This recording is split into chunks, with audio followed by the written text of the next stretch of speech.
Tá me ouvindo? Aqui tá normal. Tá, eles estão ouvindo.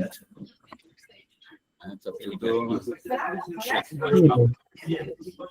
Sim, estamos ouvindo. Tá todo mundo que está ouvindo, tá os sinais ali. Tá tudo pronto aí? Aqui, a princípio tá tudo ok. Débora tá aí, né? Oi, tudo bom? Vocês têm cabo que liga o outro? O cabo é só de... Não tem aqueles adaptadores para...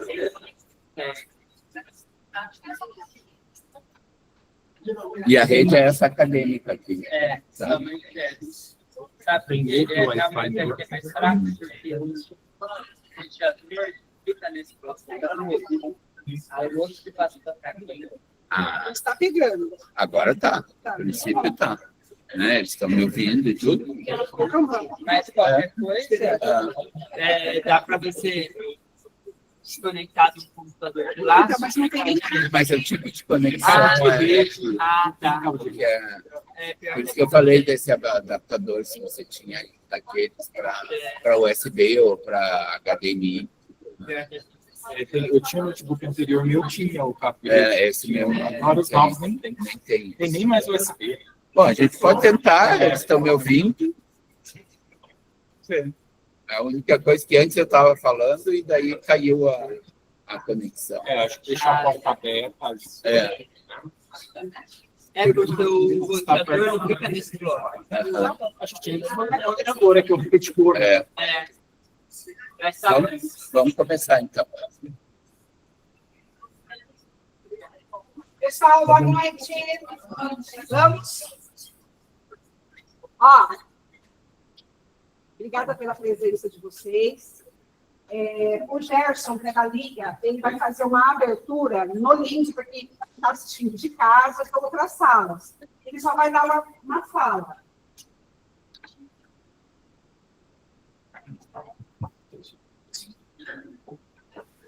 Porque o pessoal que está em casa, o pessoal que está em outra sala de aula, não vai ter aqui o Ernesto como vocês têm. Então, ele vai estar apresentando ali brevemente o Ernesto, vai passar a palavra para mim, que devo fazer uma breve abertura, uma fala sobre a psicologia, e aí depois a gente passa para o Ernesto, tá bom? Então, só vou pedir um pouquinho de silêncio, porque senão quem está lá em casa, que o microfone está aberto, não vai conseguir ouvir, né? Então, só para a gente ter um momento de silêncio, que o Gerson vai fazer a abertura. Eu vou passar aqui para ele. Oi, Gerson, você me ouve? Oi, estou ouvindo sim. Tá, então você pode fazer a abertura, tá bom? Aí depois você me passa. Tá bom. Boa noite para todo mundo. Então, agora sim, está começando a Semana de Psicologia na Anhanguera. A gente está com uma live aqui com 90 pessoas. Algumas pessoas perguntou sobre colocar no YouTube, mas eu acredito que aqui dá para ir todo mundo. Até mil conexões é possível. Hoje é o primeiro dia, né, de atividade da Semana da Psicologia. Estou devendo aí um mini documentário, tivemos alguns problemas com algumas entrevistadoras, mas já está sendo organizado, acredito que até quinta-feira vai ser postado. E ao final dessa aula a gente tem um convite a um sorteio de uma nova parceria que a Liga fez com a Vetor.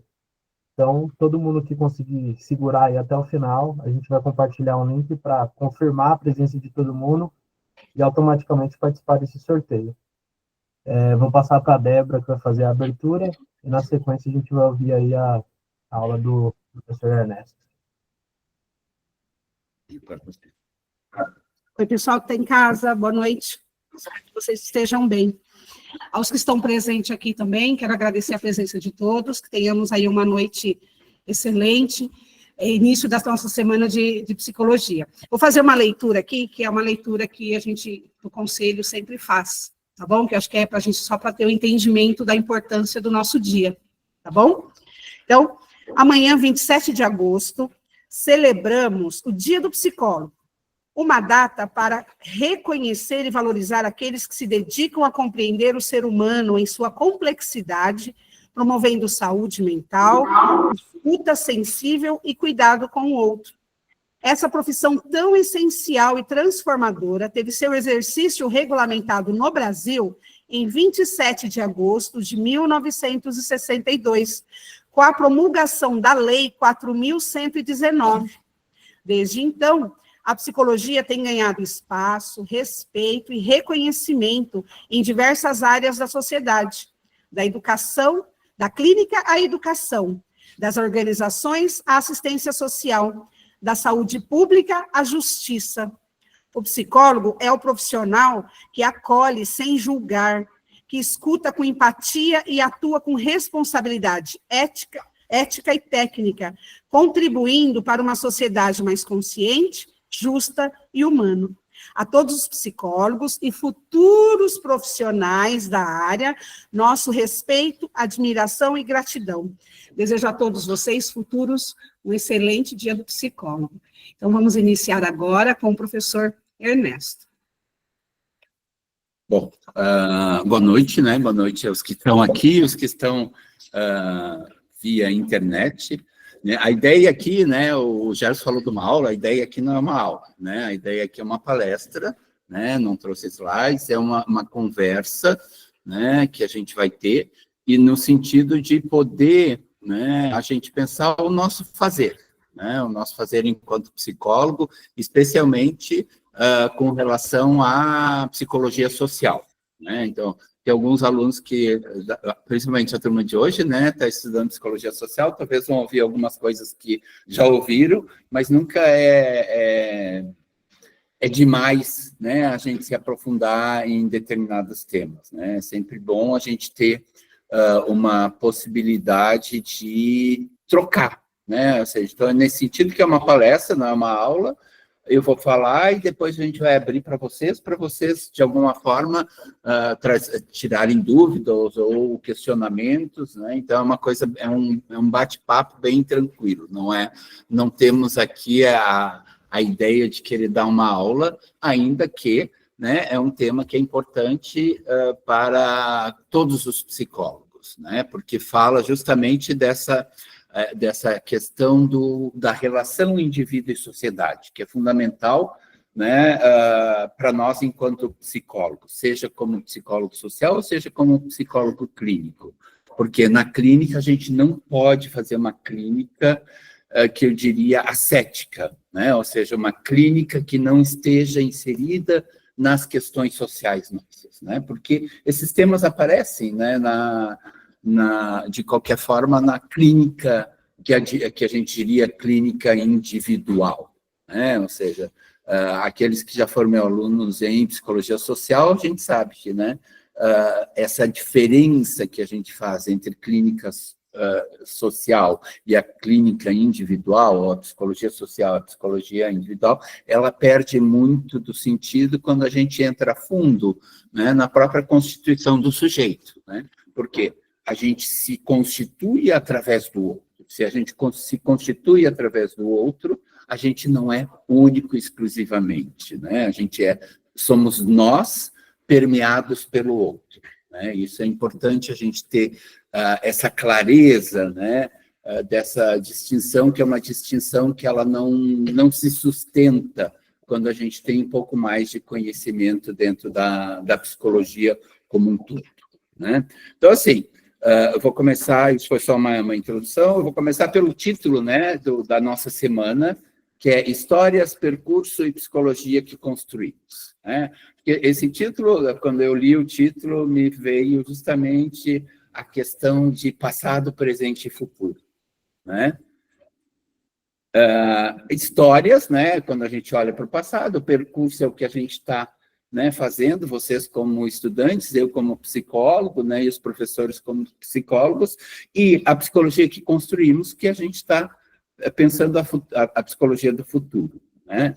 Então, nesse sentido, eu pensei em começar essa palestra justamente resgatando um pouco da história, porque a ideia, né, é trabalhar pesquisa em psicologia social hoje, né, a história da pesquisa em psicologia social.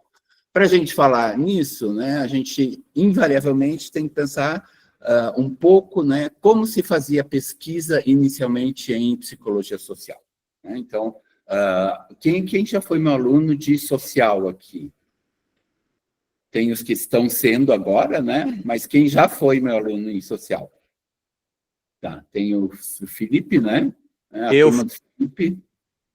Tem algum eu aqui, né? Que o Marcos.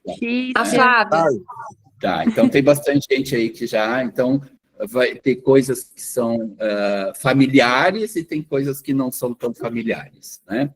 Então, assim, para a gente pensar a psicologia social, né, tem esse dito, né, do Farr, Robert Farr, que é um autor muito importante dentro da psicologia social, que ele tem um livro, né, que fala as raízes da...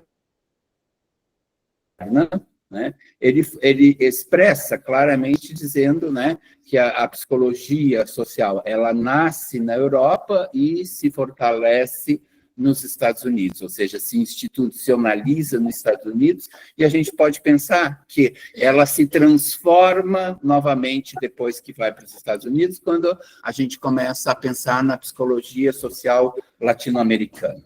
Então, assim, para a gente pensar a pesquisa, a gente tem que pensar primeiro que tipo de pesquisa a gente fazia em psicologia social na Europa. Né? Era uma pesquisa eminentemente filosófica e fenomenológica, né? Então não tinha esse afã que vai ter depois quando vai para os Estados Unidos de fazer uma psicologia social experimental e positivista. Né? Eles estavam querendo entender basicamente, né, porquê das guerras, né? O porquê, né, ela floresce justamente, né, nesse período entre guerras, né? Ou seja, são períodos de muita instabilidade social, é um período de muita pobreza, né, na Europa, em função dos gastos da guerra, era um período, né, de reconstrução entre a Primeira e a Segunda Guerra, só que nesse período de reconstrução, né, vem a ascendência do nazismo. Né?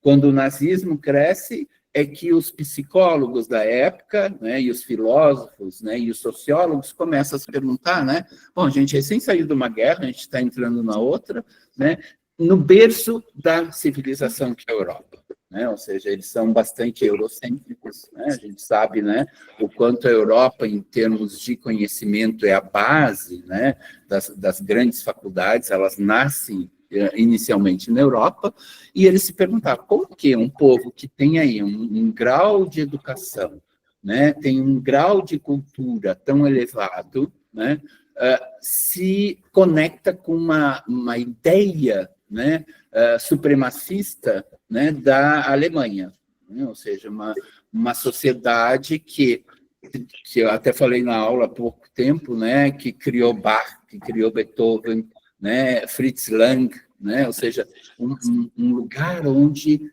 borbulhava a cultura, né, onde a educação era extremamente importante e, ao mesmo tempo, você vê multidões, né, fazendo sinal de Heil Hitler, né, e que adere quase que cegamente, né, a um regime extremamente autoritário, ditatorial, e que busca eminentemente a destruição do outro. Né? Só que sempre quando tem aí uma elevação de um regime autoritário, ele começa com um objetivo específico, um inimigo singular.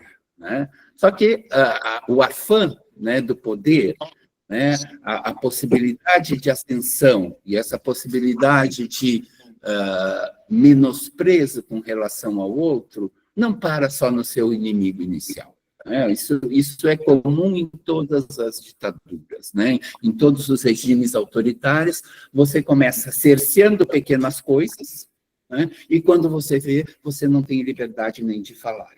Né? E daí se está instaurado, né, algo que é super importante da gente pensar, né, esse medo, né, que antes era externo, esse medo se está internalizado. E quando o medo está internalizado, né, a gente mesmo se cerceia.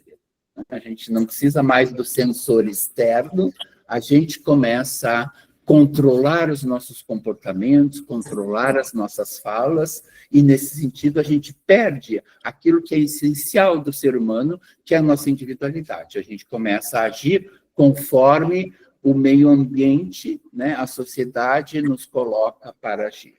né? Então, é nesse sentido, né, que esses psicólogos, sociólogos, filósofos da época, desse entre-guerra, começaram a pensar, né, a psicologia social, né? E, nesse sentido, a gente tem que dar mão à palmatória que, na própria Alemanha, né, esses teóricos estavam, né, de alguma forma, questionando exatamente esse comportamento de uma sociedade inteira. Quando a gente vê esses filmes da guerra, não os filmes hollywoodianos sobre a guerra, né, essas tomadas de filmes da época mesmo, né, você vê o fanatismo e a loucura, né, e a impossibilidade, né, de ir contra, né, porque ir contra poderia significar o seu banimento da sociedade, né? Então, acho que, nesse sentido, eles começam a produzir, né, estudos para entender o que acontece com esse sujeito e com essa sociedade,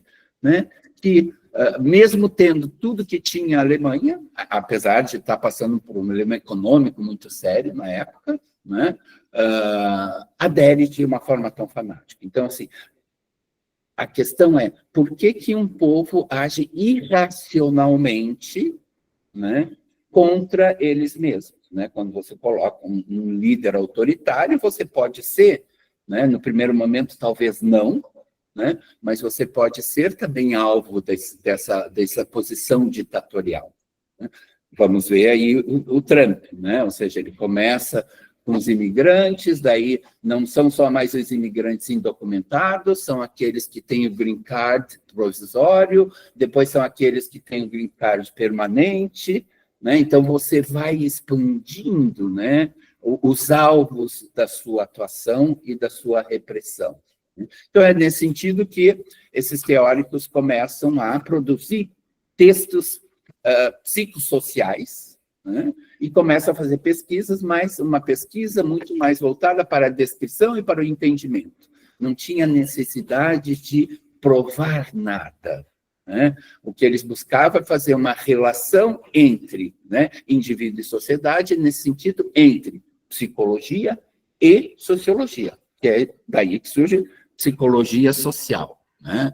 A gente poderia até entrar nesse embate, né, até quando um fenômeno social, ele é eminentemente social ou ele é algo de uma relação entre indivíduo e sociedade, que é a grande discussão que teve no final do século XIX entre o Gabriel Tarde e o Émile Durkheim, né? São dois teóricos que tiveram embates ferrenhos na Academia da França, né? Enquanto o Durkheim dizia, não, a gente tem que estudar o fenômeno social a partir da coletividade, o Tarde dizia que precisava estudar os fenômenos sociais, levando em consideração que naqueles fenômenos sociais existiam sujeitos, né? Então, ele achava que tinha que sair do individual para o coletivo, enquanto que o Durkheim pensava na coletividade como a produção de um fenômeno, né? E é nesse sentido que os dois brigam. Quem ganha é o Durkheim, né, nessa briga acadêmica, né? A academia não são só anjos, né? A gente tem aí uma briga de egos, né, muito forte, principalmente nessas academias mais elevadas, né? Então, existem discussões teóricas muito grandes. O Durkheim acabou vencendo, digamos assim, essa batalha, e ele é considerado o pai da sociologia, né? Então, e o Tarde ficou ali, né, nas beiradas da academia, né, porque as suas ideias não prevaleceram. Então, nesse sentido, eu poderia dizer, isso é uma fala minha, não é uma fala de nenhum teórico sobre isso, né, que o Tarde foi um dos primeiros, né, psicólogos sociais, né, porque ele justamente queria fazer essa união, né. Mas ela ocorre justamente na Alemanha com a Escola de Frankfurt, né, nesse entre-guerra, esses psicólogos, sociólogos e filósofos que estavam na Escola de Frankfurt, na Universidade de Frankfurt, eles dizem assim, não, para se entender um fenômeno como esse do nazismo,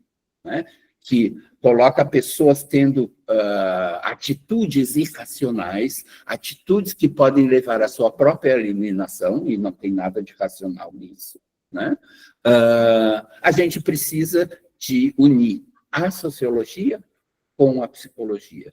E é nesse sentido que, pela primeira vez, né, na história da academia, que a psicologia que entra, né, dentro dos estudos da Escola de Frankfurt é a psicanálise. Então, assim, até então a psicanálise era um método terapêutico, onde tinha as associações de psicanálise para a formação de psicanalistas, né, com um intuito muito mais terapêutico do que como uma teoria que pudesse explicar os eventos sociais, né? Então, é nesse sentido que eles trazem, né, a psicanálise para dentro da academia e começam a trabalhar com as contribuições freudianas, né, para entender esse fenômeno que era tão cheio de interrogações para eles, né? Bom, né, não é à toa que eles são, de alguma forma, banidos, porque a maioria desses pensadores, eles eram judeus, né, o alvo principal de Hitler, né? Então, é nesse sentido, né, que muitos desses estudiosos, né, eles migram, né, para os Estados Unidos para salvar a sua pele, né, e para continuar a sua produção intelectual nos Estados Unidos, onde se tinha mais liberdade, onde era um governo democrático. Hoje até a gente pode fazer um parênteses se os Estados Unidos ainda é a terra da liberdade, né, com as coisas que a gente está vendo, né, esse movimento, e é interessante da gente pensar esse movimento que hoje em dia se faz no sentido de alguma forma, destruir os processos democráticos, né? Não precisa-se mais de tanques, né? Precisa só de um convencimento de uma população e você vai para o poder e, pouco a pouco, você vai, né, instituindo, né, de alguma forma, uma castração, né, da liberdade, né? Então, assim, hoje, raramente, talvez na África ainda ocorra, né, esses golpes de estados armados, né, mas hoje em dia eles são por via democrática, né, e daí a psicologia social é muito importante, né, o que ocorre, né, nesses eventos e nesses países que as pessoas são seduzidas, né, por esses grandes líderes, né. Então, nesse sentido, tem um texto, né, do Adorno, Theodor Adorno. Se eu escrevo, acho que é bom escrever, porque nem todo mundo, né? Acho que tem jeito aí, né? Eu vou, talvez dê para ler ou não. Dá, eu só tenho que tirar o... Não, é que eu tenho... Eu botei digito, professor? Atrás de mim, porque eu uso para... Professor, se quiser, eu digito aqui.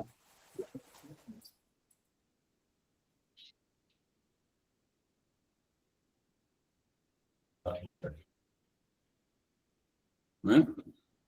Dá um pouquinho para ler, mas se não, de qualquer forma, eu escrevo aqui no coisa, né? Tem um texto dele que se chama Teoria Freudiana e o Padrão da Propaganda Fascista, né? E daí a gente começa, quando a gente lê esse texto, né? Os que foram meus alunos já leram, aqueles que não foram ainda vão ler, né? Que fala justamente isso, né?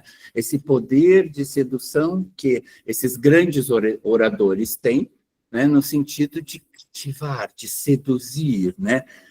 O autor fala em hipnotizar uma plateia. E se você olha esses filmes, né, da época do nazismo e da época do Mussolini, né, do fascismo, você vê ali quase que um processo de hipnotização, né, daquela plateia, né? Então, são oradores que são muito bons e que acabam, de alguma forma, seduzindo essa população, né? Então, é nesse sentido que esses teóricos, né, Adorno era judeu, o Kurt Lewin, que é o considerado pai da psicologia social, né, também era judeu, né, o Reich, né, então toda a intelectualidade alemã que era judia acaba imigrando, né, para os Estados Unidos e lá começa a ser institucionalizada a psicologia social enquanto um campo de saber, né? Então, é nesse sentido que, quando a gente pensa na história, né, para a gente pensar que tipo de pesquisa a gente faz atualmente, né, em psicologia social, a gente tem que ir para a história, para a gente poder entender por que hoje a gente tem uma visão de uma psicologia social totalmente distinta daquela que é produzida social latino-americana, ela já está tendo uma abertura, né, em outros lugares que não só na América Latina, né? Então, a psicologia social hoje, ela é lida, os nossos psicólogos sociais, né, são lidos na Europa e em uma certa resistência nos Estados Unidos também, né? Então, assim, essa mudança para os Estados Unidos, eles acabam produzindo uma psicologia social bastante experimental. Então, a gente pode chamar psicologia social experimental, psicologia social positivista ou psicologia social norte-americana, onde, né, volta aquilo que a gente viu, né, no início da psicologia, tentando se firmar enquanto ciência, né, a necessidade de experimentos, né, ou seja, né, a volta para o laboratório, né, aquilo que na Europa já tinha sido um pouco, de alguma forma, abolido, né, nos Estados Unidos é reativado, quase que como se voltasse para a época do Wundt, né, no sentido de aquilo que era produzido em psicologia social ser aceito enquanto ciência, né, tem um valor científico nesse sentido. Então, está dando para acompanhar aí, né? E, bom, né, ela floresce, ela é bastante rica, né, mas com um viés muito positivista e que buscava eminentemente entender esse indivíduo dentro da sociedade, mas com um cunho extremamente adaptativo, né? Ou seja, se fazia todas essas pesquisas para entender, né, como as pessoas podem, de alguma forma, se adaptar à sociedade e isso não lhe causar problema, né? E daí a gente pode perguntar, né, se esse é o lugar certo da psicologia social ou da psicologia de uma forma geral, né? Ou seja, quando a gente trabalha em psicologia clínica, o que a gente busca nos nossos pacientes, né? Chega alguém com sofrimento, a gente quer que esse paciente, né, esse cidadão, essa cidadã que nos chega até nós, cheio de sofrimento, né, a gente busca uma certa transformação dessa pessoa, né, para que ela não esteja em sofrimento, que ela possa dar um novo entendimento para a sua dor, né? Então, assim, a psicologia, né, ela é fundamentalmente voltada à mudança, né, a mudança, a transformação do sujeito, seja por uma questão individual de uma dor, né, perdi minha mãe, né, não consigo lidar com essa perda, né, e eu fico nesse dilema, e o nosso papel enquanto psicólogo clínico é ajudar essa pessoa a entender, a elaborar e seguir sua vida, né, porque a morte é algo que é inerente à vida. Então, assim, eu brinco às vezes com algumas pessoas que me falam, se eu morrer, eu digo, não, é quando você morrer, né? Porque não existe essa possibilidade de não morrer, então não existe o se eu morrer, né? É quando eu morrer, né? Ou seja, é a única certeza. A gente não gosta muito de falar nisso, porque a morte é sempre algo que nos causa muita dor, né? Mas quando a gente chega mais ou menos na minha idade, ela já fica mais próxima, né? Porque eu já vivi mais do que eu vou viver, isso é um fato, né? Então, essa ideia, né, da morte nos aproxima, de alguma forma, quando a gente vai envelhecendo, né? Até eu falo, né, nas igrejas, né, a gente vê muita cabeça branca, né? Por quê? Né? Tem ali um desejo de explicar, um desejo de um acalanto, né? Que, bom, eu vou morrer, mas eu estou ali ao lado de Deus, né? Então, a religião, nesse sentido, ela é muito importante, né? A religião não enquanto instituição, a religiosidade, porque ela te dá, né, um sentimento de amparo, né? Então, a gente olha isso, a gente percebe muito nas igrejas essa quantidade de cabecinha branca ou de carecas, né? Eu sou branco e careca, né? Então, né, eu estou ali com duas características, né, da idade, né? Então, voltando, né, à questão, né, dessa psicologia social que era produzida nos Estados Unidos, né, A psicologia, como a Débora falou, né, ela foi regulamentada em 62 aqui, né, 27 de agosto de 62. Eu tinha apenas 5 meses, né, porque eu nasci no dia 27 também, só que de março de 62. Não tinha 5 meses, nem sabia, né, o que era psicologia. E em 72 em 70, na década de 60, começam a pipocar os primeiros cursos, né, dentro da academia, de psicologia, cursos formais, né? Antes existiam psicólogos, mas eles faziam uma especialização, eram ou filósofos ou sociólogos, que faziam uma especialização em psicologia e eram considerados como psicólogos, né?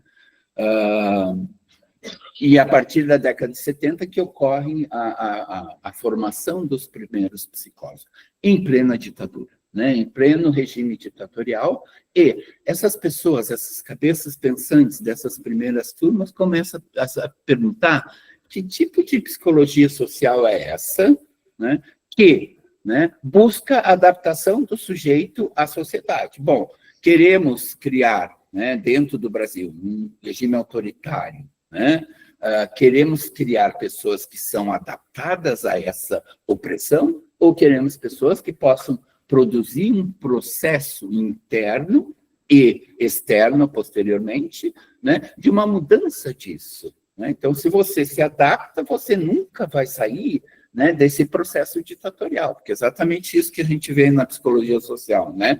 O ser humano é produto e produtor da sociedade. Se eu busco única e exclusivamente a adaptação, né, existe a possibilidade de ser produtor? Não. Porque se eu me adapto, eu vou ser apenas produto, eu vou reproduzir o status quo, eu vou reproduzir aquilo que a sociedade espera de mim. Se não há esse desconforto entre aquilo que é demandado de mim, né, com aquilo que eu sou, né, eu vou estar simplesmente sendo um reprodutor daquilo que está posto. E é justamente isso que a psicologia vai contra, né? Quando eu dou aula para alguns grupos mais iniciantes, né, eu escrevo, né, no quadro negro aquele velho ditado, né, pau que nasce torto permanece torto, né? E daí eu pergunto, bom, quem concorda com isso, né? E daí alguns levantam a mão, né? E eu digo, bom, talvez seja a hora de procurar um outro curso, né? Porque a psicologia é eminentemente acreditar, às vezes a gente não consegue desentortar alguns paus, né? Porque a gente não é santo, né? A gente não faz milagre, né? Mas a psicologia é justamente uma aposta de uma mudança, né? Essa é a essência do nosso fazer. Então, é nesse sentido que esses psicólogos que estavam aqui na América Latina, num período ditatorial, e não só no Brasil, a América Latina tinha várias ditaduras na época, vários regimes autoritários. Mas, bom, a gente quer isso, a gente quer que as pessoas comecem a ter algo que é fundamental, né, para a mudança, que é esse processo de consciência de si, né, quem sou eu, o que eu quero, né, eu quero me adaptar, não quero me adaptar, e, eminentemente, a consciência social. Bom, quais são as relações de poder, né, que estão dentro da sociedade que me colocam nesse lugar, né? Eu quero ficar nesse lugar, em geral, um lugar desprivilegiado, um lugar sem voz, né, um lugar sem dinheiro, né, um lugar de muita precariedade, tanto intelectual, né, quanto sentimental e quanto econômica, né? Então, assim, é nesse sentido que daí vão surgir teóricos aqui dentro da psicologia latino-americana, e nesse sentido, né, alguns já conhecem, já falei N vezes da Silvia Lani em sala de aula, né? Ela é uma pesquisadora brasileira que morreu em 2008, eu acho, né, que foi fundamental para se repensar, né, e reconstruir que tipo de pesquisa e que tipo de trabalho o psicólogo social latino-americano deve fazer, né? Então, é nesse sentido que a Silvia Lani é um nome a ser relembrado, a ser cultivado e a ser estudado, né? Porque ela traz justamente esse rompimento, né, com a psicologia social norte-americana, positivista, adaptativa, né, e não crítica. Então, é nesse sentido que a Silvia Alane aqui no Brasil, né, ela tem um papel fundamental, porque ela produz aquilo que se chama a crise na psicologia social e propõe uma psicologia social crítica, e não uma psicologia social adaptativa. E isso tem uma mudança, né, metodológica, né, uma quebra de um paradigma, né, que veio dos Estados Unidos, porque a pesquisa que eram feitas aqui no Brasil, na América Latina como um todo, era uma cópia ipsis literis daquilo que era produzido nos Estados Unidos. Né? Então, sim, era quase que uma importação, né, de métodos e de pesquisas norte-americanas para a nossa realidade. Né? A gente não pode se desfazer disso, né? A gente está falando de história, né, aqui ainda, não estamos no percurso, né? Por quê, né? Justamente porque essa primeira psicologia social que foi realizada aqui no Brasil, ela foi importante para introduzir a psicologia social. Então, a gente não pode, né, martirizar ou sacrificar, não é martirizar, sacrificar o Haroldo Rodrigues, que foi um dos primeiros psicólogos sociais que trouxe a psicologia social. Ele traz a psicologia social tal qual ele aprendeu, ele fez mestrado e doutorado nos Estados Unidos, né, e ele importa aquilo e faz aqui, e está produzindo psicologia social, porém, essa psicologia social que era produzida, e essa é a questão da Silvia Alane e de outros, né, como Vanderlei Codo, ou como o Antônio Ciampa, eles começam assim, a pensar, bom, isso não está dando, né, as respostas para aquilo que a gente quer.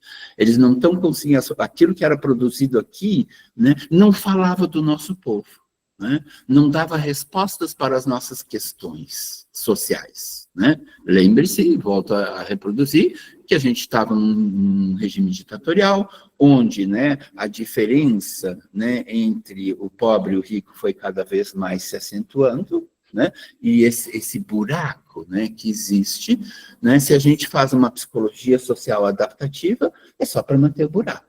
Né? E para que a gente quer manter o buraco? É uma pergunta. Né? A gente quer manter o buraco por quê? Tem uma certa classe, que é a classe que detém o poder, e se favorece desse buraco. Por quê? Essa classe, né, que a gente pode chamar de elite, é a classe que vai usufruir, né, de uma mão de obra barata, quase que escravizada, né, para ter as suas bebês, ter as suas babás, terem as suas cozinheiras, as pessoas que limpam a sua privada, né? Ou seja, quer lugar mais humilhante, né, do que pagar alguém para limpar a sua própria privada. Né? Ou seja, né, então, interessa uma classe, né, que as coisas continuem assim. Né? E é nesse sentido que há quase que uma revolta, né, entre esses psicólogos sociais brasileiros que dizem, não, isso não vai mudar. Né? A gente vai continuar sendo produto da sociedade se a gente, né, só fizer uma reprodução daquilo que está posto. E é nesse sentido, né, que eles começam a questionar esse método mais positivista de fazer psicologia social e dizem assim, não, isso não dá. A gente tem que romper com isso e a gente tem que ter um posicionamento. Daí as pessoas dizem, mas o psicólogo não tem que ser neutro. Né? Acho que em alguns momentos, sim, né? Mas todos nós temos que ter uma posição, principalmente em psicologia social, uma posição política e uma posição social. Né? Porque senão a gente vai ser, enquanto psicólogo social, apenas um reprodutor daquilo que a sociedade nos põe. Né? Então, é nesse sentido que aquela neutralidade que era tão aclamada nos Estados Unidos, vamos fazer experiências, né? Vamos nos separar, né, entre, né, o pesquisador e o objeto de estudo, né? Então, até essa nomenclatura acaba mudando, né? Hoje a gente não fala mais objeto de estudo, a gente fala sujeito de estudo, porque o pesquisador e o pesquisado são sujeitos, né? Então, até então se usava o termo os objetos de estudo para se referir a uma mulher, a um homem, a uma criança. né? E você começa, bom, né? Como é que é essa relação? É um objeto de estudo ou é um sujeito de estudo? Né? Então, nesse sentido, isso já muda, né, uma percepção do tipo de pesquisa que a gente começa a fazer em psicologia social a partir desses questionamentos de Silvia Elaine aqui do Brasil. Eu queria fazer, ainda que o que nos interessa é Brasil, né, eu queria fazer aí um desvio, né, para a América Central, que a gente não pode esquecer nessa construção da psicologia social. Agora a gente já está mais no percurso, né, que tem a ver com a psicologia social que a gente faz atualmente, né? São duas pessoas que são fundamentais nesse processo. Aqui no Brasil, Silvia Elaine, o Vanderlei Couto e o Antônio Ciampa, e na América Latina, Inácio Martim Baró, né? É um nome que é fundamental para a gente pensar a psicologia enquanto crítica à sociedade, né? E daí você muda, né, todos os paradigmas que a gente usa para fazer pesquisa. Bom, quem é Martim Baró? Martim Baró, ele nasceu na Espanha, né? Era um padre jesuíta, né, que vai para El Salvador, né? E lá ele começa a se deparar com os mesmos problemas que a gente tem aqui no Brasil, né? Uma ditadura, né? Um buraco muito grande entre ricos e pobres, né? Uma população de desprivilegiados, né? De pessoas muito carentes, e ele resolve estudar psicologia.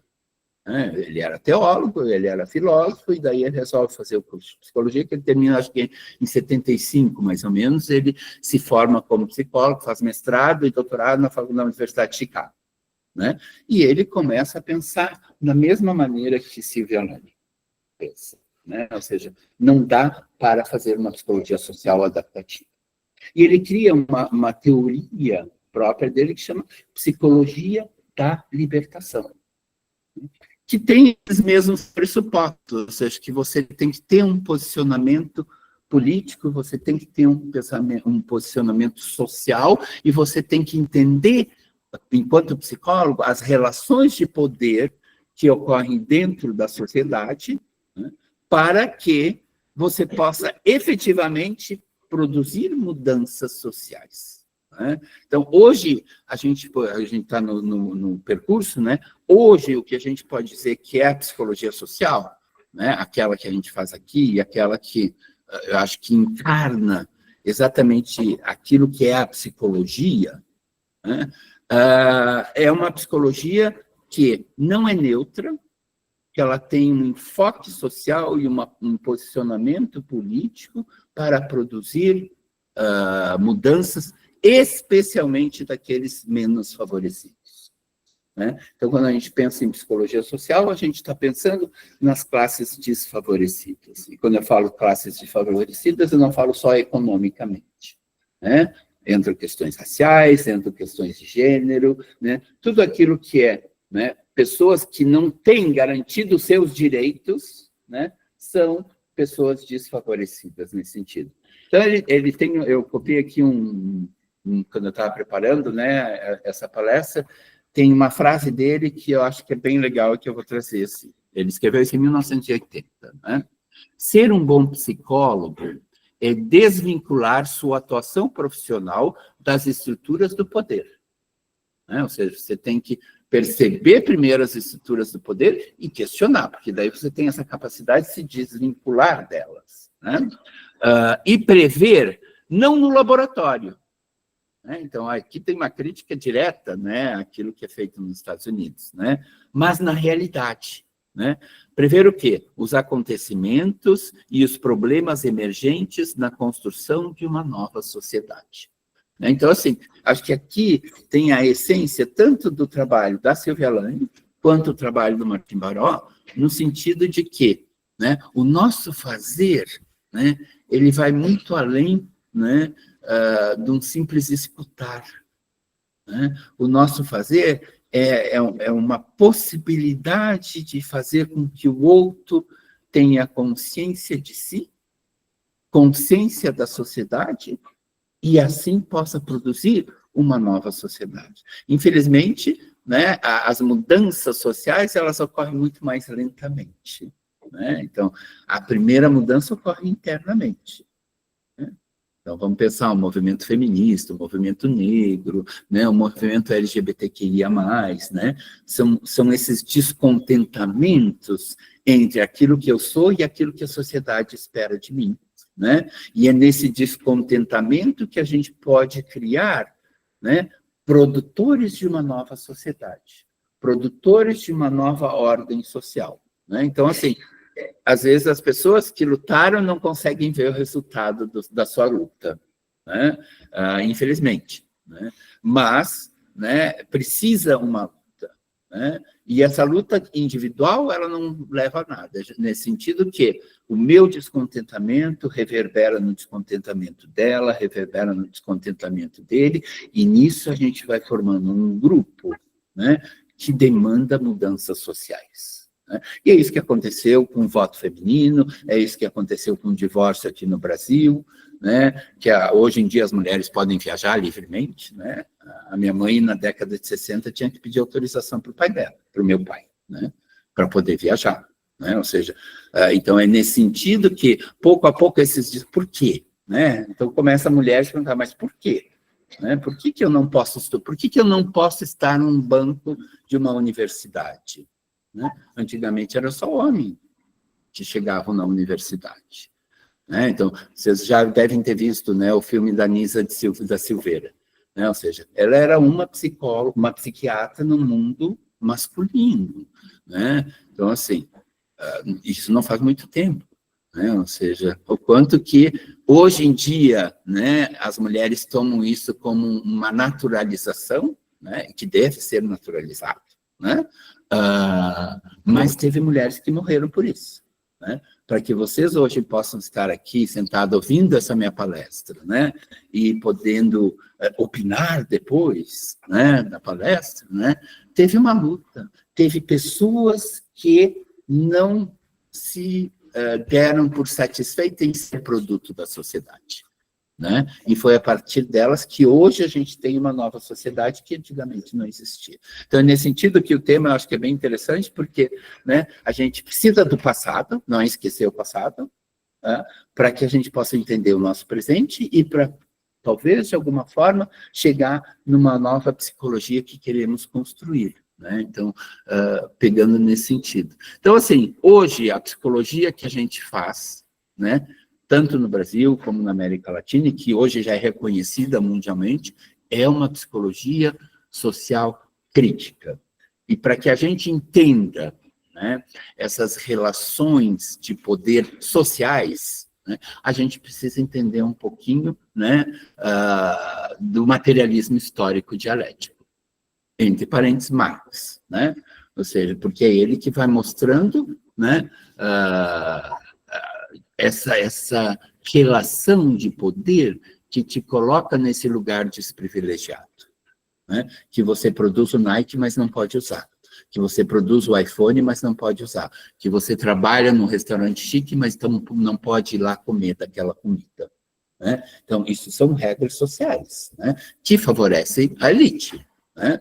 Ou seja, e é interessante da gente pensar, né, que a gente está no século XXI, e essa semana pipocou mais um caso de escravidão, né, de funcionários, que estão lá trabalhando para suas donas de casa, né, há 40 anos sem ganhar um tostão, né, sem um lugar adequado. Então, assim, se muito já se avançou em termos de sociedade, e eu discordo daqueles que acham que o passado era mais interessante, né? Às vezes a gente vê um olhar nostálgico para o passado, né?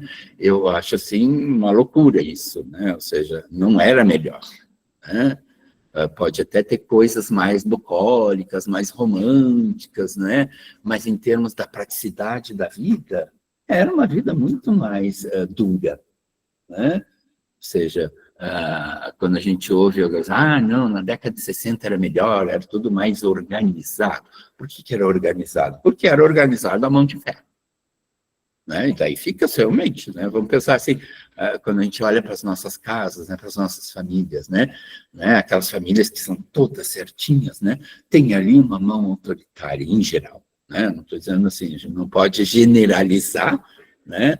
Mas a gente pode analisar, acho que é nesse sentido que a gente está aqui, é nesse sentido que a gente tem que pensar, né, o nosso fazer, tanto como psicólogo clínico, quanto psicólogo social. Então, uma das coisas que eu até comento às vezes, né, na sala de aula, né, a questão da psicologia clínica, né, o quanto a gente, quando se forma, a gente tende a reproduzir esses padrões, né, sociais, né, de querer que o outro se adapte, ou se não, você acaba, por exemplo, né, esses dias eu encontrei uma ex-aluna minha aqui, formada aqui, e conversa vai, conversa vem, né, e ela me falou o preço que ela estava cobrando da sessão. E eu fiquei de boca aberta, né, formada há 1 ano, né, e ela cobra mais do que eu cobro, né, que, querendo ou não, né, eu tenho mestrado, doutorado, especialização, e fiz um pós-doutorado, né, e daí eu disse assim, né, não falei nada, né, porque cada um, né, ela não me perguntou a minha opinião, se ela tivesse perguntado, daí eu daria a minha opinião.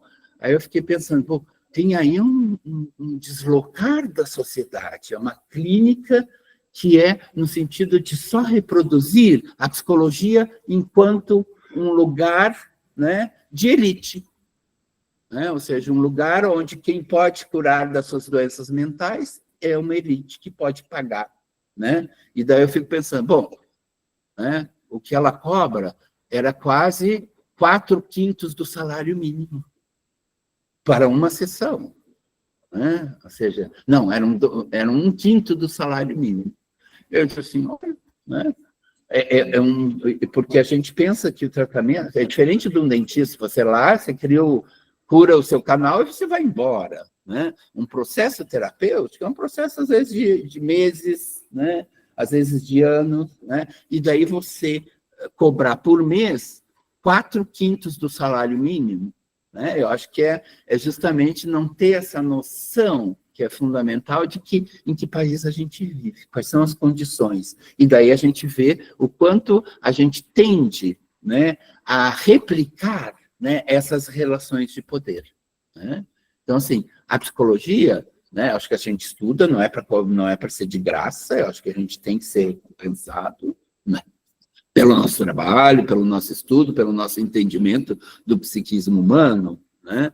Mas a gente não pode fazer, né? É quase que o oposto daquilo que eu falei no início da palestra, né? A psicologia individual é uma coisa, a psicologia social é para outra. Então, a psicologia social é para a comunidade, a psicologia individual é para a elite.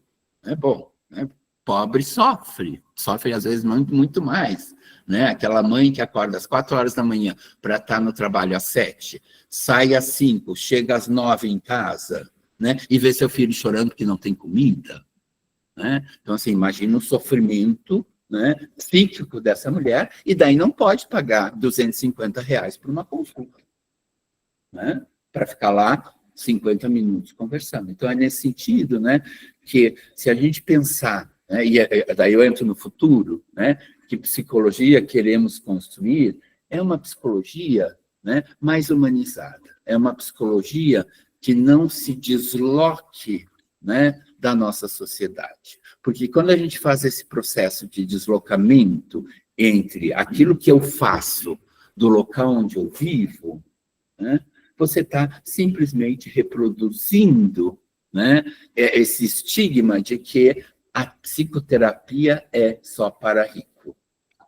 né? Então, é nesse sentido que a psicologia, o trabalho da Silvia Lanning, né, do Couto, né, do Ciampa e do Martim Baró, eles vêm no sentido não só de ajudar a psicologia social a fazer um novo tipo de psicologia social, ele vem justamente para a gente, quando o Martim Baró fala, né, para que a gente possa desvincular sua atuação profissional das estruturas do poder, né? Então, assim, a gente está aqui né, é para refletir, né, e não para reproduzir. E à medida que a gente começa a entender essas relações de poder, né, a gente pode construir não só uma nova sociedade, mas pode construir um fazer psicológico distinto, né, onde você realmente ajude aquele sujeito, né, que está em sofrimento, né, e, nesse ajudar o sofrimento, você permite que ele seja quem ele é. Né? E não que ele seja aquilo que o pai deseja que ele seja, aquilo que a mãe deseja que ele seja, aquilo que a sociedade deseja que ele seja. Né? Então, assim, daí puxando a sardinha para o meu lado da psicanálise, a ética da psicanálise é a ética do desejo. O que eu quero dizer com isso? Né? Que você tem que propiciar para aquele sofrimento, aquele sujeito que está na tua frente, seja ele da comunidade, seja ele de um atendimento privado, né, que ele encontre em si o seu desejo e que vá atrás dele. Né? Porque é só a partir da realização dos nossos desejos que existe a possibilidade de completude. Né? Existe a possibilidade de ser quem eu sou. A gente ouve muito hoje em dia, né? A mulher pode ser aquilo que ela é. É exatamente isso que eu estou falando. Né? Ou seja, para que as mulheres possam ser aquilo que elas são, que os homens possam ser aquilo que eles são, que a gente possa ser aquilo que a gente quer ser. Né? E nesse sentido, eu acho até... O passo inicial, acho que é fácil. Né, da pessoa identificar o seu desejo, ter essa consciência de si. O mais difícil é esse embate entre o indivíduo e a sociedade. Quando eu falo sociedade, a família, né, o seu entorno, porque daí é que vem o problema. Porque para você assumir o seu desejo, você tem que muitas vezes contrariar aquilo que foi o desejo do outro para você. Né? E daí dá uma briga de titãs. Né? Ou seja, para você ser quem você é, né, a gente tem que dizer, não, pai, eu não quero ser médico. Né? Apesar de toda a sua família ser de médicos. Né? Não, pai, né, eu gosto de um outro homem. Né? Ou seja, é quebrar, né, as expectativas dos outros. É quebrar o desejo dos outros que é imposto na gente. Então, eu acho que é nesse sentido que é fundamental o nosso trabalho de propiciar que esse sujeito que vem sofrido, seja da sua comunidade, né, seja, né, no consultório privado, que ele se fortaleça, né, para que ele tenha força o suficiente de bancar o seu desejo, que é a parte mais difícil. Saber qual é o nosso desejo, até acho que não é um trabalho tão difícil assim, né? Acho que o grande problema aí é como a gente banca o nosso desejo diante do desejo do outro, porque daí a gente tem que fazer uma coisa que é fundamental, né? É dizer não. Né? O não para o outro é o sim para você. Então, não, é que é difícil, né? Você falou ali, né? Ou seja, é a coisa mais difícil, né? Encontrar o nosso desejo não é tão difícil assim, né? Acho que a segunda fase é de bancar, né? Então, nesse sentido, né? Que a ética da psicanálise é a ética do desejo, que é você bancar, né, o seu próprio desejo. Por quê? Quem é que vai viver a sua vida se não você mesmo, né? Com o tempo, os nossos pais se vão, né? E daí você vai estar, por exemplo, na minha idade que eu estou, olhar para trás e perguntar. E eu acho que isso é triste, né? A gente ouve o que eu fiz na minha vida. Eu satisfiz os outros, né? E não satisfiz a mim mesmo. Né? E daí você vai ter que levar a sua vida em diante. Então, nesse sentido, voltando agora, né, para terminar um pouquinho, né, que a gente já está mais ou menos no nosso tempo, e abrir para a conversa, né, é nesse sentido que, hoje, quando a gente pensa, né, em fazer psicologia social, né, fazer pesquisa em psicologia social, a metodologia básica dela é a pesquisa participante e a pesquisação. É aquela pesquisa onde você vai numa comunidade e se coloca não como o pesquisador, mas como alguém que está ali sem essa hierarquia de que eu venho aqui dizer o que vocês precisam, eu venho aqui trazer, né, aquilo que vocês estão necessitando, né? Então, eu brinco às vezes com as pessoas, quando eu dava supervisão social, né, que as pessoas dizem, professor, eu tenho uma ideia, eu vou trabalhar num grupo com velhinhas, eu vou fazer um grupo de crochê. Aí aquilo já me incomodava, né? Eu disse, bom, você perguntou se elas querem fazer crochê, né? O quanto a gente não está reproduzindo ali, né, essa ideia, essa representação do que é uma senhora idosa, de que ela tem que ficar vendo novela e fazendo crochê, né? De repente ela quer, sei lá, contratar um gogoboy para fazer uma festa, né? Então, assim, é nesse sentido que eu quero falar que a gente tem que entrar desarmado, tem que entrar sem aquela ideia de que a gente sabe o que o outro quer, né? Então, nesse sentido, quando a gente pensa em uma pesquisa participante, você tira essa ideia de que eu sei e você não sabe. E você vai lá e é nesse processo de dar voz, né? Vamos lá, qual é o problema da comunidade, né? O que mais pega nesse momento, nessa comunidade? E você ouvir. E, a partir disso, construir algo de forma conjunta, né? Que era exatamente o que não se fazia antigamente. A gente chegava lá, fazia as nossas pesquisas, produzia a nossa tese, e o que a gente fazia? Colocava na biblioteca da universidade a tese, né? Um livro empoeirado, né? E não se dava nem ao trabalho de voltar na comunidade e dizer assim, olha, foi isso que eu achei, eu fiz essas e essas conclusões, né? Ou seja, você tratava eles exatamente como objeto de pesquisa, né? E não como sujeito de pesquisa. Então, é nesse sentido que a pesquisa participante ou pesquisação, ela é fundamental porque você sai desse lugar de acadêmico, né? Mas você tem que ter um olhar observador e de pesquisador, mas você não se coloca nessa relação de poder, né, de que eu sou educado, que eu tenho um grau, né, mais elevado de formação acadêmica, e eu sei que vocês precisam. Então, é nessa troca que você vai construindo, né, algo que é único, que é algo que é construído com você e com a comunidade, né? E terminou, vai lá, volta, escreve a sua tese e volta para lá, né? Para dar uma devolutiva para aquelas pessoas. Porque daí sim você está, de alguma forma, propiciando, né? A gente não é uma garantia, mas está propiciando que nesse processo de troca, você está fazendo com que essas pessoas tenham consciência de si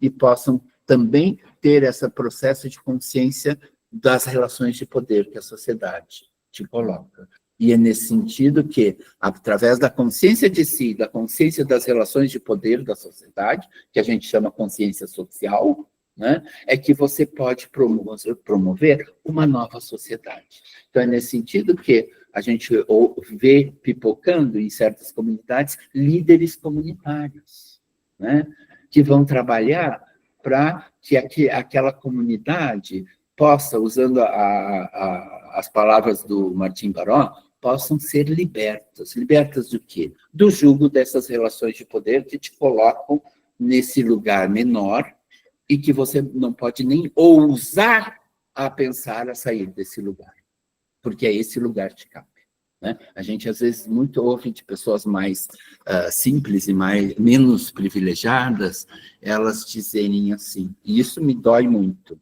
né? Eu conheço o meu lugar. Eu conheço o meu lugar é uma expressão, né, que mostra o quanto, né, a sociedade é mais forte que o indivíduo, né? Mostra exatamente que essa relação indivíduo e sociedade, ela não é igualitária, né? A ponto de você dizer assim, eu conheço o meu lugar, aí eu não posso ir, ou isto eu não posso, né? Então, assim, é a partir de contestar, né, se esse lugar me cabe, se eu quero estar nesse lugar, é que é possível, né, estar aqui e acreditar que vocês podem ser psicólogos mesmo vindo de uma situação social menos privilegiada. E é nesse sentido que os programas, né, de cotas, os programas, né, de afirmativos, né, do governo, né, de inclusão, são essenciais, né? Porque senão, eu posso até perguntar, quem de vocês aqui, né, é o primeiro na sua família que está fazendo universidade, né? Eu acho que isso demonstra exatamente, né, essa possibilidade de sair desse lugar menor, né, de ousar ser o que você quer, né? E, nesse sentido, essas ações ativas dos governos são fundamentais, né? Porque senão a gente estaria novamente lavando a roupa dos outros, estaríamos limpando as privadas dos outros, né? Então é nesse sentido que, se a gente quer construir, né, para finalizar, né, uma psicologia que eu acho que é a essência da psicologia, que é a mudança, que é a transformação, né, a gente tem que não se descolar da realidade da nossa sociedade. A gente tem que entender a nossa cultura, entender a nossa história, entender essas relações de poder para que a gente possa, né, enquanto psicólogo, exercer aquilo que eu acho que é a plenitude do nosso trabalho, que é propiciar mudanças. Sempre sabendo que a gente não vai fazer milagres, né? Mas a gente pode ser molas propulsoras, né, de mudanças de indivíduos e talvez de sociedades. Quando a gente afirma, não, você pode amar um outro homem. Não, você pode ousar, mesmo sendo negro, entrar numa faculdade de medicina. Né? Entendeu? Por que eu trouxe esse exemplo da faculdade de medicina para encerrar, né? E daí abrir para vocês? É porque esses dias eu vi num jornal a foto de uma menina negra se formando na universidade, né? E ela era a única negra do turma. E daí ela mostra a foto do pai dela, que também é médico, há 30 anos atrás, e ele era o único negro da família, da turma. Né? Então, é isso que faz, né? Ou seja, que você acredite que pode. Né? Mas, para que isso, você precisa ter esse processo de consciência de si e consciência social. Então, o nosso fazer é sempre social e político, nesse sentido. Acho que é isso. Né? Espero que tenha plantado aí alguma sementinha, né? E que quando vocês se formem, vocês não sejam apenas reprodutor das relações de poder, né? Se eu conseguir que metade de vocês não reproduza, eu já estou bem feliz, né? Nesse sentido. Acho que é isso.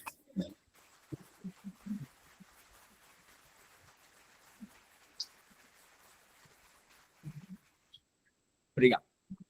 Ufa, que bom ouvir, né, gente? Ouvindo o Ernesto aqui falando, né? Eu venho da psicologia social, o que me invocou aqui a minha atuação que eu tenho hoje.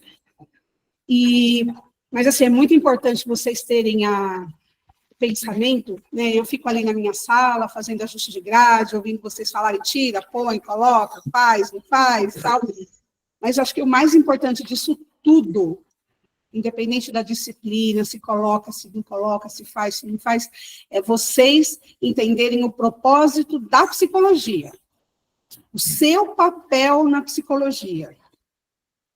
Qual o propósito que vocês estão chegando aqui para fazer o curso? A gente tem aqui turma do primeiro semestre, que está chegando, está aqui, ainda não completou um mês de aula. Temos alunos aqui na metade do curso,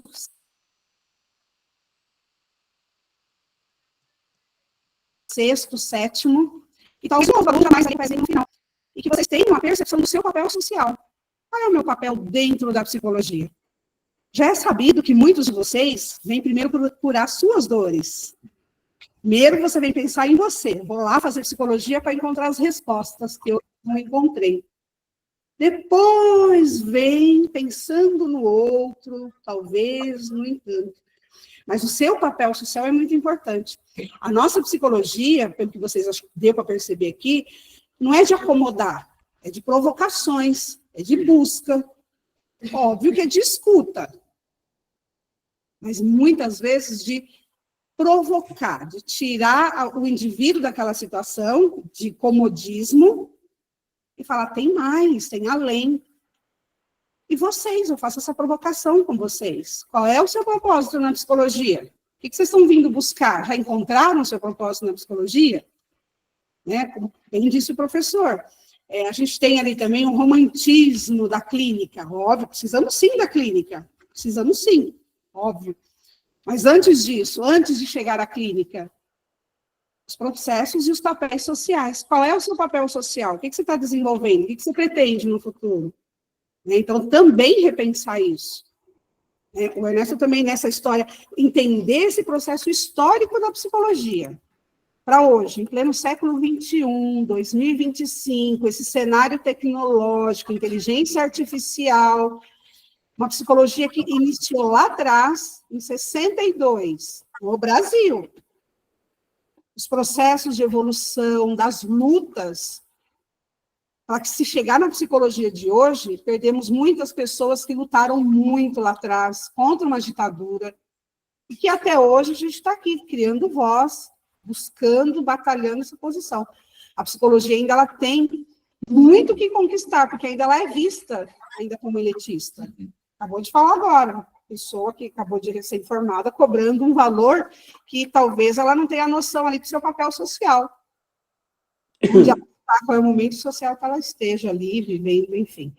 Então, é um momento que vocês precisam, desde os que estão chegando agora, os calouros, aos que estão mais maduros no curso, parar e falar qual é o meu papel social, essa psicologia, é a psicologia que eu estou buscando, o que mudou? Eu imagino aí que o pessoal mais maduro no curso já mudou alguns pensamentos, de quando chegou lá atrás, o romantismo, e viram que não é só sentar na frente ali do paciente e fazer uma escuta. Tem muita coisa, muita, para se chegar lá tem muita coisa. E continua, porque a gente continua estudando, né, Ernesto? Né, César? Quanto mais a gente estuda, mais a gente fala assim, porque a sociedade muda, vai se transformando também. Né? Então, é essa atuação que vocês, quem está chegando e quem já está, o seu papel social dentro da psicologia, as provocações que você tem que fazer, tirar esse comodismo e buscar ali esse movimento na sociedade. A psicologia social ela é um pé muito forte, assim, ela tem uma história, e buscar a história dessa psicologia aí de vocês, tá bom? Antes de passar a palavra, que eu também preciso sair, que estão me chamando, amanhã nós temos um auditório, certo?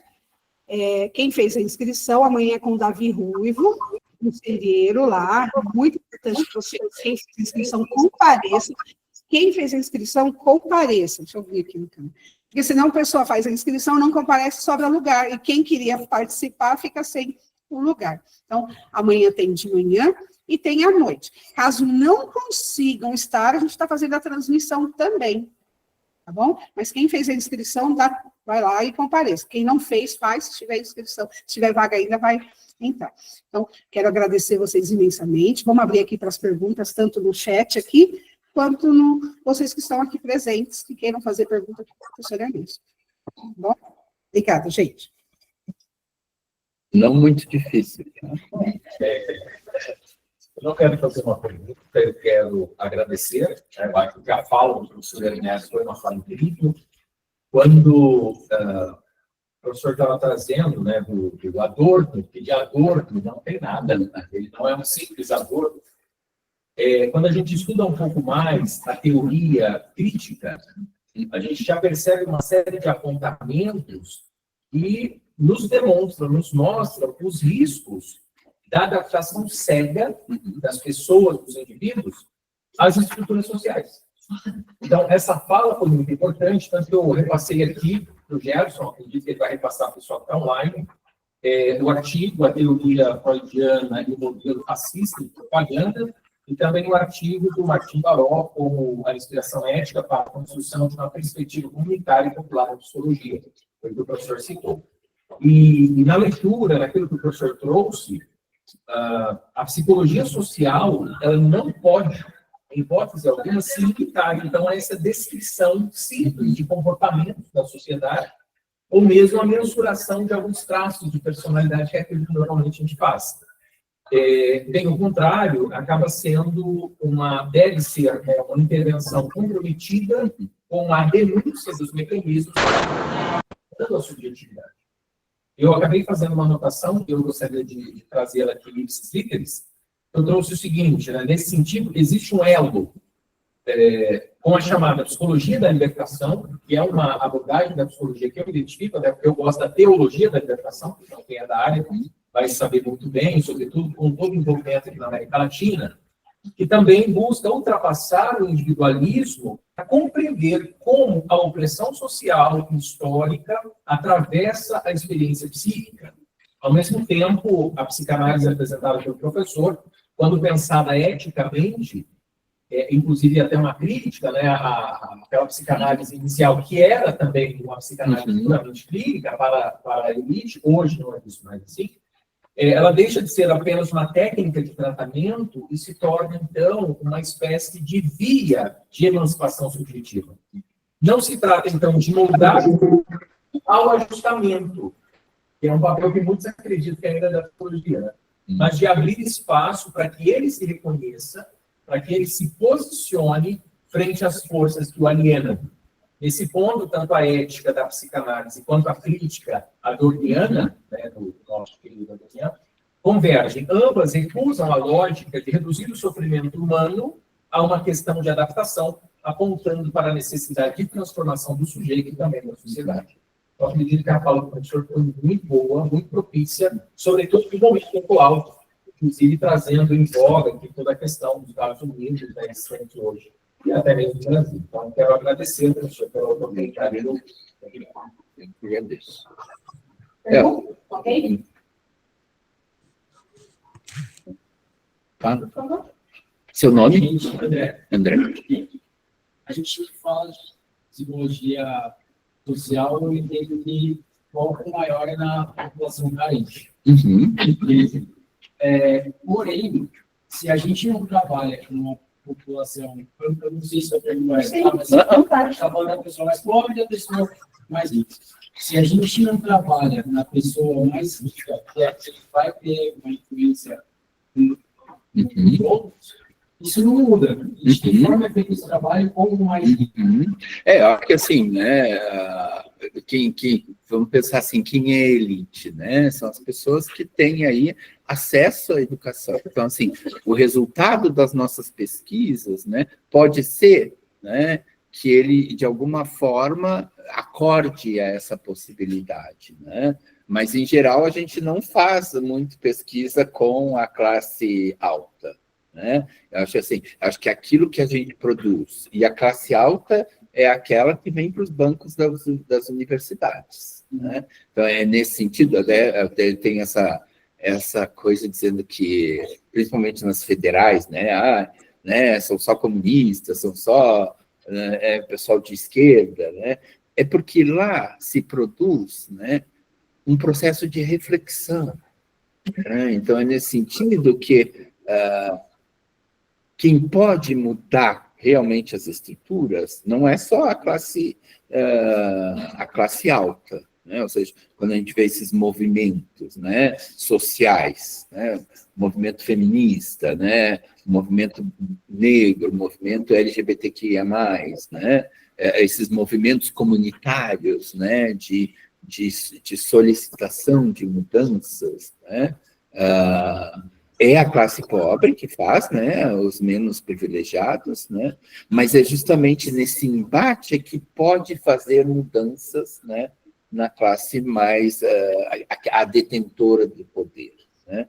Então, é nesse embate que pode haver mudança. É a mesma coisa que a gente fala assim, né, o movimento feminista, ele tem que abarcar os homens também, né? Porque são os homens que colocam, muitas vezes, as mulheres nesse lugar. Então, é só nesse processo de reflexão que é possível, né?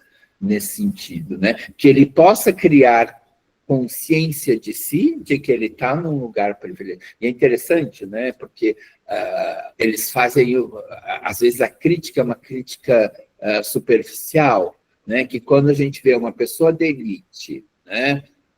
Ou uma pessoa não elite, não gosto muito desse nome, uma pessoa com uma situação mais privilegiada, né, lutando pelos outros, né, eles vêm sempre dizendo, não, mas você é um comunista de iPhone, né? Ou seja, é como se a pessoa que tem uma certa consciência de que eu sou privilegiado, né, Eu tenho o meu iPhone, né? Eu não tenho, né? Eu não estou fora dessa crítica, eu tenho um Samsung, né? Como se, né? Se você está num lugar privilegiado, você não pode questionar as estruturas, que eu acho que pega bem exatamente isso que você está falando, né?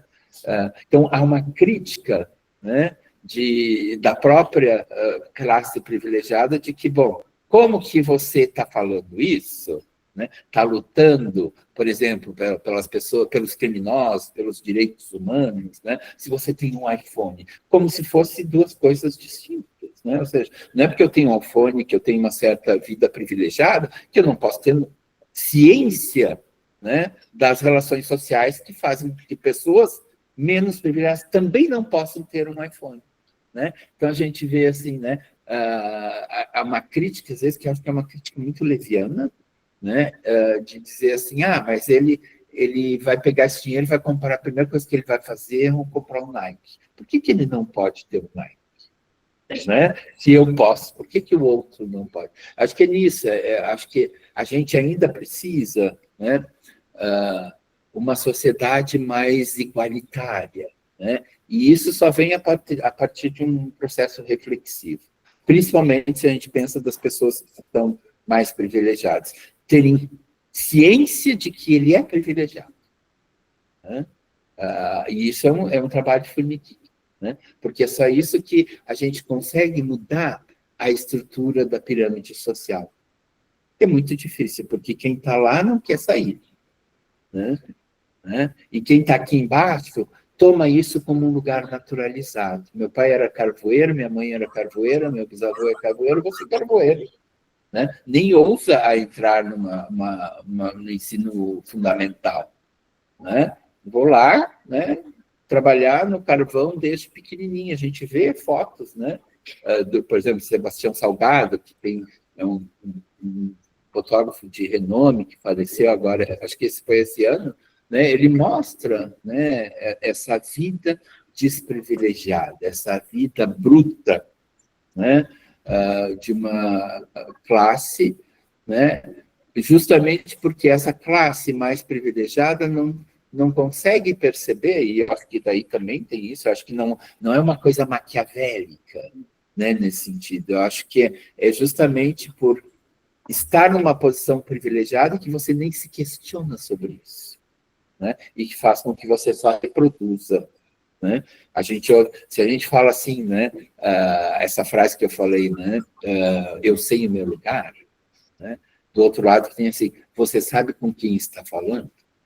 Né? Isso para mim, né, é o outro oposto da moeda, né? Então, assim, acho que sim, tem que trabalhar com os dois polos, né, seria o ideal, mas quem tem força, né, é aqueles que têm maior número, né? Então, é por isso que a gente trabalha mais com a classe menos, porque quando a classe, né, menos privilegiada tem a consciência de si e tem a consciência do seu poder, né, ela pode fazer uma revolução, não uma revolução de canhões e coisas assim, né, uma revolução social, né, nesse sentido. Laura. Você acha que respondi mais ou menos, né? Você fala muito verdade, porque, apesar de tudo, os mais abastados, os mais ricos, não estão em grande quantidade. Mesmo assim, deram grande parte do mundo, não toda a parte do mundo. E aí a gente se deixa levar para esse controle e, então, e a gente tem que parar para refletir, né? Como você estava falando. Essa rotina frenética, a gente para refletir. E isso é uma forma de deixar a gente no controle. Exatamente. Né? Então... E aí, eu acredito que essa forma de psicologia social é muito importante porque leva, além de tudo, consciência. É muito importante isso. Eu acho que esse é o nosso papel, né? Fazer com que a pessoa consiga não ter só consciência de si, mas tenha consciência da estrutura que faz com que você se acomode naquilo que lhe foi designado. E daí, isso não é uma questão só das classes privilegiadas, das classes menos privilegiadas. Essa ideia aí que eu falei, né, dessa família que veio tataravô de médico, artístico, né? E que você chega, não, eu quero ser artista, né? Ou seja, você quebra, né, algo nessa sequência, e que não é bem visto, né? Então, acho que é nesse sentido que isso só é possível, essa briga dessa família, desse rapaz que quer ser artista e não quer seguir o legado familiar, né? Ele só vai conseguir quando ele tiver consciência de si, né? E que ele possa bancar o seu desejo. Então, é nesse sentido que o André e a Laura trazem, né, a importância desse processo reflexivo de todos nós, né? E hoje em dia a gente vê aí, né, muita gente se informando através do WhatsApp, né? Eu acho que isso é um perigo, né? Porque daí você vira papagaio de WhatsApp, né? Você repete exatamente aquilo que você leu, né? E isso não tem nada a ver com nível intelectual. Você vê pessoas que têm aí um bom nível de educação e você pergunta uma coisa e ele vai responder exatamente aquilo que ele ouviu sem se questionar. Acho que nesse sentido que o que é possível é um processo de reflexão, um processo de tomada de consciência de si e consciência social para que haja esse incômodo, né? Que é aquilo que a Débora falou, né? Se a gente entra mais para a questão da psicanálise, né? Vocês que tiveram aula comigo, né? É criar uma egodistonia, né? Porque o que é uma egodistonia? É um incômodo com o seu ego, né? E a partir desse incômodo é que pode se produzir mudança, né? Isso a gente faz muito na clínica, né? O cara vem com um monte de explicação para suas dores e você traz uma coisa que não cabe muito naquele esquema das minhas dores, né? Porque a minha mãe é isso, não sei o quê, ela me trata assim, não sei o quê. Bom, e você, né? Então, você cria ali um incômodo, que é a partir do incômodo que você pode fazer com que ele reflita sobre si e sobre as suas dores, né? É por isso que grande parte das evoluções que tiveram no mundo foi porque a classe mais baixa, assim, tomou consciência do que está acontecendo com eles. Se a gente pega a Revolução Francesa, né? Ou seja, né, existia ali, né, uma monarquia que tinha tudo, né, e os outros que não tinham nada. Então, a partir desse movimento, né, liberdade, fraternidade, igualdade, né, é que existe, né, as guilhotinas, né, que pegam a Maria Antonieta e decapitam, né? Ou seja, né, é justamente essa união, né, de força que é possível, né? Certo? Podemos encerrar? Vamos fazer uma selfie? Primeiro tirar foto nós três. Quer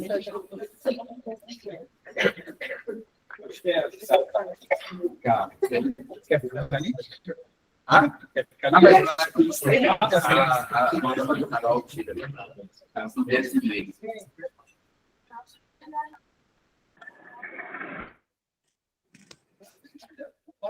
Isso, aí joga todo mundo. Vou tirar uma de vocês só, e depois eu saio. Peraí. A gente fica ali. Então tem solução. Eu vou lá. Né? Vou abrir a porta. Depois dessa palestra, do lugar pessimista. Professor, agora vai sair. Agora sai. Mais uma, peraí, tá saindo todo mundo.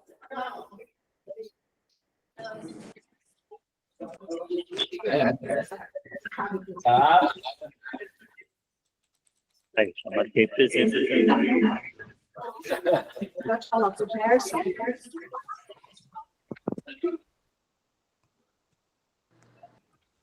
Oi. Agradecer. Obrigada, Tia.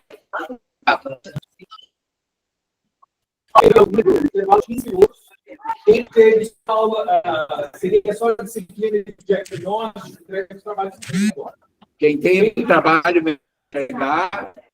Quem tem aula de aconselhamento, entrega o trabalho. Tchau, gente. Obrigada, viu? Boa noite. Tchau, Gerson. Tchau, Obrigada, Débora. Débora. Agora ela não vai ouvir.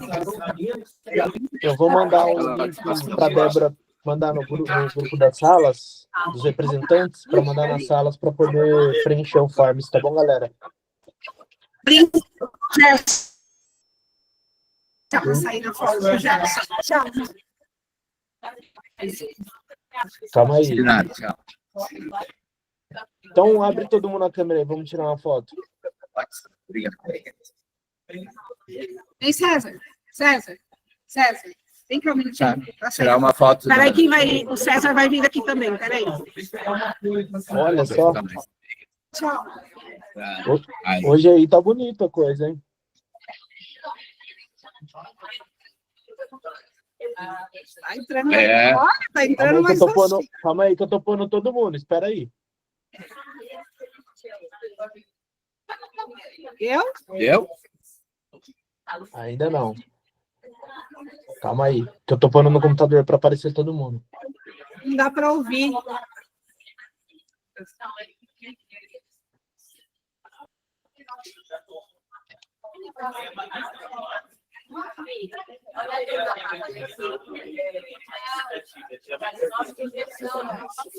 Tchau.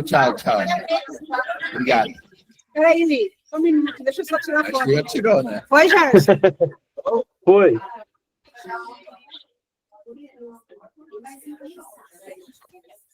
Foi. Obrigado aí, pessoal.